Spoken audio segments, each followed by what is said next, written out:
So let's get down to business. We're going to be making the sundial. Remember, whatever you do, make sure that you're creating a sundial for the hemisphere that you live in. So first things first, what you're going to need is just the lid of an ordinary dustbin, black dustbin lid. We're going to take that and use that as our mold. And most of us have one of those guys in our garden, somewhere in our home. So that's what we're needing. And then we're needing a bit of river sand just to hold this and keep it stable. So Garth, you've got a bit ready there. I think if you just make a little pile over here. There we go. That's it. And we make a little pile here. And all this is going to do is simply just going to give it a bit of stability. A little bit more, Garth. Now, of course, if you didn't want to use this, absolutely, you could use the bottom of a bucket, anything that has a large surface and that has a thickness of about 50 mils. We like this because of the stability factor and also because it goes down, it curves down, so you're actually getting extra strength. Right, now what we've got to do is go and get our mixture ready. The mixture we're going to be using today is 2 parts of river sand to 1 part cement. Now, in our case, we're using buckets, ordinary builder's buckets as our ratio.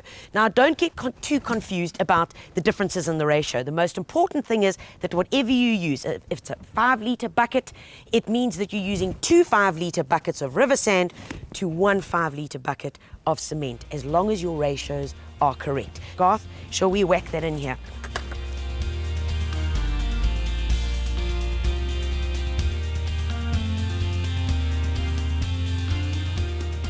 Now we add water at very small amounts. What do you think, Garth? Yeah, very happy with that mix, Tanya. Just slap it there for me. That's it. Now see that, when you do that, hardly any moisture. So we've got it damp, but not oozing out water. And that's what's most important. So let's get this baby, put some into this bucket here, and off to our mold. Lovely stuff. Right, Garth, first up. Okay, Tanya, the next thing we have to do before we put this in, bit of releasing agent, bit of oil, all right, cooking oil, whatever. It's something to do with oil, just to release it. Just not the olive oil, right? Yes. You might not be forgiven. So the easiest way is just to pour a bit in here, and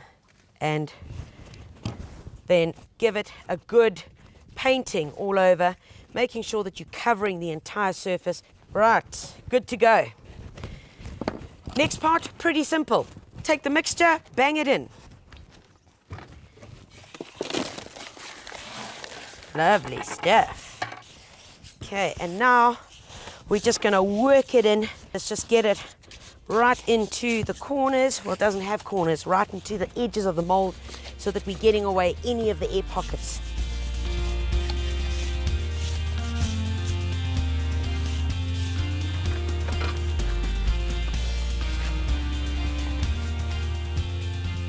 Once we've filled it up, you'll notice that it seems to be kind of bulging a bit too much. You're going to take a spirit level and working from the one side, you're going to just start leveling this off and moving any of your mixture just across into the spaces that you still need to fill. Aha. Nice, that's looking good. Final little bit, steel trowel, and there we just give it a nice once-over smoothing to get your texture.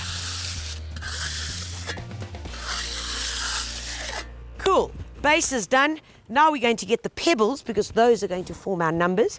Remember, we're working in the southern hemisphere, and we're going to get our markers to show you exactly how to get it right, so you are on time. Right, folks, if you're not au fait with Roman numerals as much as we're not, then I suggest you have a little piece of paper that you have written what you're going to be planning on here. So at this point, we need to find the middle of our mold. So we're going to put that there, and I'm going to make a little mark over here, a mark down here. There we go. And then likewise across this side here. There we go. A little mark there. And a mark there. Great. So now we've got our 4 pointers. Now what we do is we can then start marking. And the easiest way to do it, I firmly believe, is to start just putting where your numbers are actually going to be, because it's going to be as follows. You're going to have numbers swinging out this way, numbers swinging out that way. What we're going to be using is these cute little white stones, and they are going to form our Roman numerals. So Garth, I think let's start with 12. And remember, 12 needs to go in the middle of this point. Make sure that you push them in firmly. There's our X. You do the 1, Garth. No pressure. The most important thing that you want to worry about here is your distance between the outer edge of your mold and where your number starts. Right, first one is in 12 o'clock. Basically from here we go 12. 1, 2, 3, 4, 5, 6 at this point. And from here to here it's 6, 7, 8, 9, 10, 11. So the easiest way to make sure that you get all the numbers in, Garth, I think you start with the 6 on this side, and I'm going to start on this end so that we can go 6, 7, 8, 9, 10, 11. And remember, always make sure that your number is going to fit in between your mark. So I need to make a V here, looking at my distance. Yep, that will about do it. And then we go.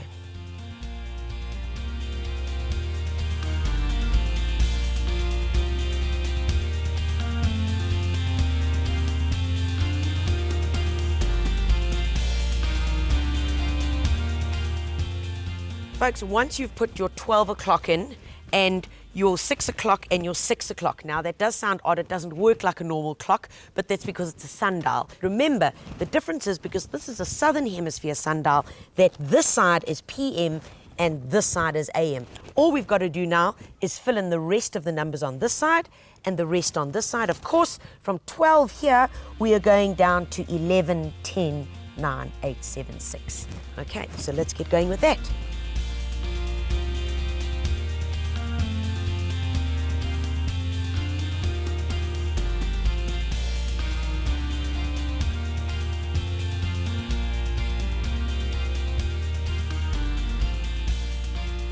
You happy, Garth? I'm happy with it, Tanya. Looks good. Last bit is, of course, you need a pointer. Now, to use the pointer, you can use a stick, you can use something metal like this, that is going to be in proportion to the size of whatever your mold is. So it's important that your shadow will be long enough to be able to show you which hour it's pointing on. And to do that, we're just going to get a point between there and there. We need to work out where our middle point is. So we'll just make a little mark there, and we go across there and there. That's about right, and there. And that's our middle point. And then you're literally just going to take this and you're going to put it in till you feel that you reach the bottom of your mold. And you just leave this to dry as it is. Neaten up along the edges, just using your steel trowel again. And of course, before it can work, it's got to dry. So Garth, we have to leave it to dry. And I can't wait to put it into the garden.